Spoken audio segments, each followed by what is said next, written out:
भारत की मौजूदा सरकार झूठ का पुलिंदा है। इस पर 3 घंटे की फिल्म बनाई जा सकती है। यूट्यूब पर 10-15 मिनट का वीडियो बनाने से काम नहीं चलेगा। इस पर किताब लिखी जा सकती है, 1-2 पेज का आर्टिकल या पोस्ट लिखने से काम नहीं चलेगा। दरअसल जिसे हम भारत सरकार समझते हैं वो सरकार नहीं है, वो झूठ और साजिश का एक रैकेट है। और अफसोस की बात यह है कि ये रैकेट भारत की जनता के खिलाफ चल रहा है। इसका शिकार वो भी होंगे जो दिन रात सरकार की तारीफ में कसीदे पढ़ रहे हैं। जनता के पैसे से जनता की जान बचाने का तमाशा चल रहा है, लेकिन असल में पैसा भी लिया जा रहा है और जान भी ली जा रही है।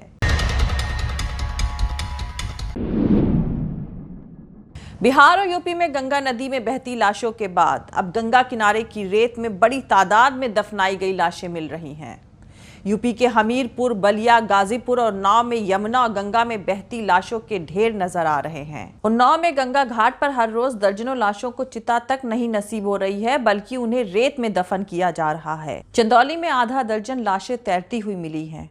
कानपुर जिले के घाटमपुर फतेहपुर रोड पर परास गांव में बीते 20 दिनों में 40 मौतों के चलते दहशत का माहौल है। तमाम गांव में बीमारी के खौफ से लोग गांव छोड़कर जा रहे हैं। गांव वालों का कहना है कि इतनी लाशें अंतिम संस्कार के लिए आ रही हैं कि जलाने के लिए लकड़ी मिलना मुश्किल है और दाम बहुत बढ़ गए हैं।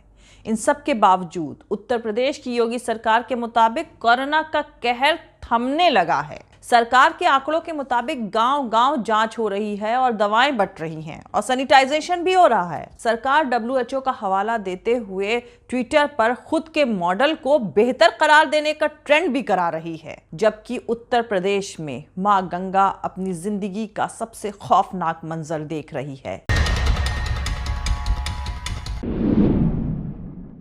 उन्नाव में गंगा किनारे सैकड़ों शव बिखरे पड़े हैं। भयानक मंजर है।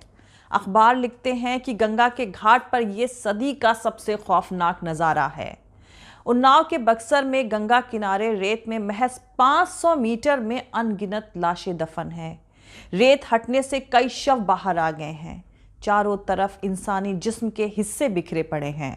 लाशों को कुत्ते नोच रहे हैं। 1918 के स्पेनिश फ्लू से भी बदतर हालात हैं। उन्नाव के ही बीघापुर में लोगों ने बताया कि हर दिन कुत्ते घाट से लाशें खींचकर बस्ती तक ले आते हैं।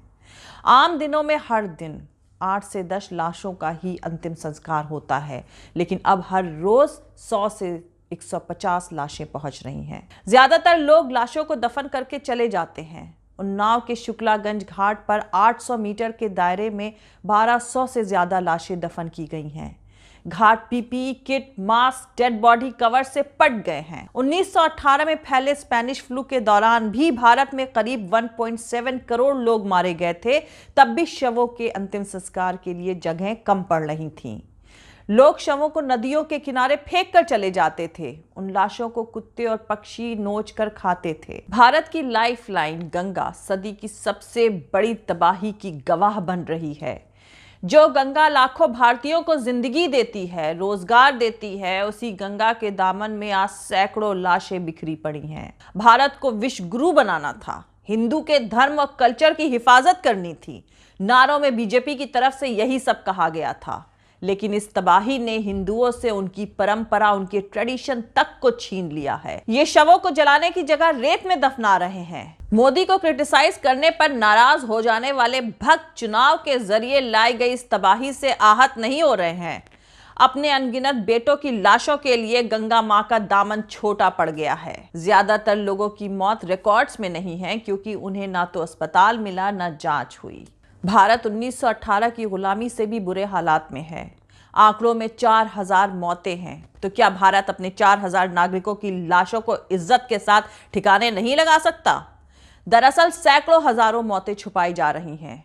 जिस तरह की वीडियो और तस्वीरें सामने आ रही हैं वो शेयर करने लायक नहीं है। लेकिन उससे भी ज्यादा खौफनाक वो सरकारी झूठ, साजिश और सत्ता की लालच है जो हम पर मौतों के तौर पर थोपी गई है।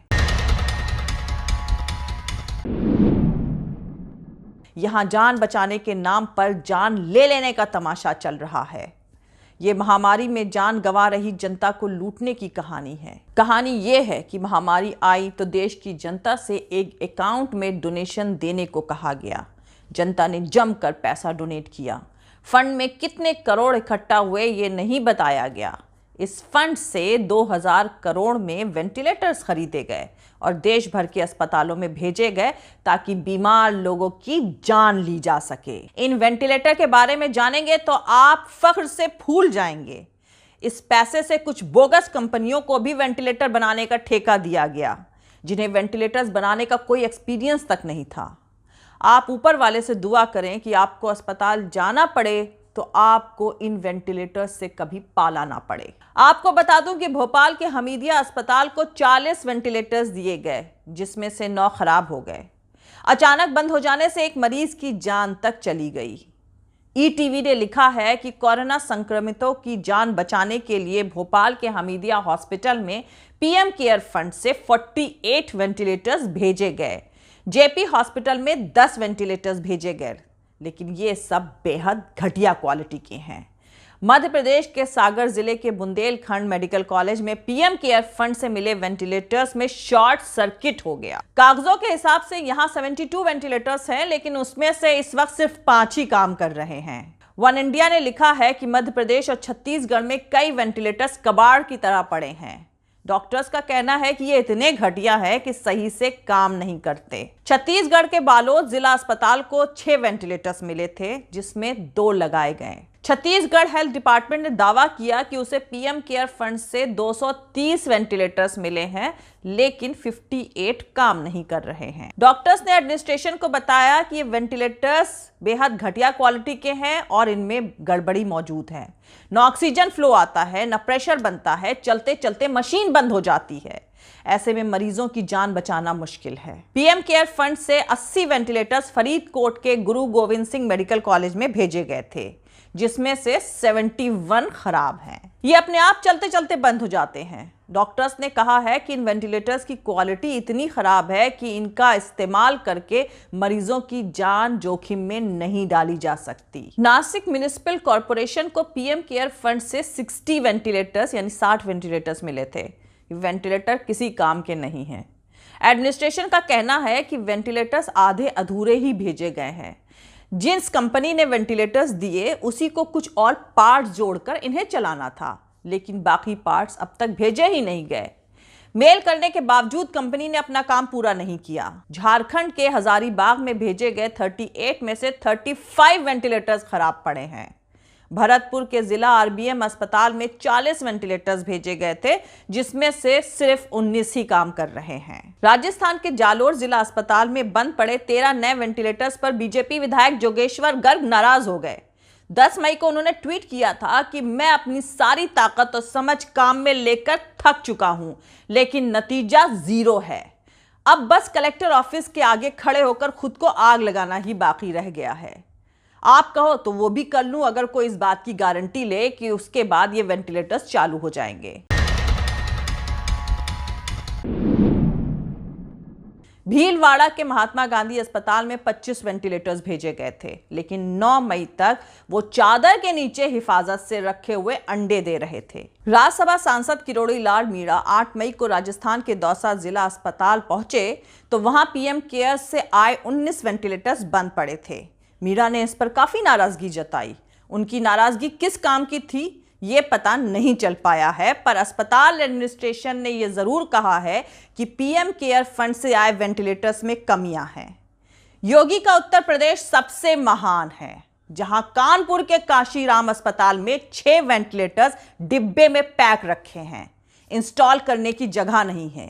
बलिया के अस्पताल में वेंटिलेटर्स रखे हैं, लेकिन कोई चलाने वाला तक नहीं है।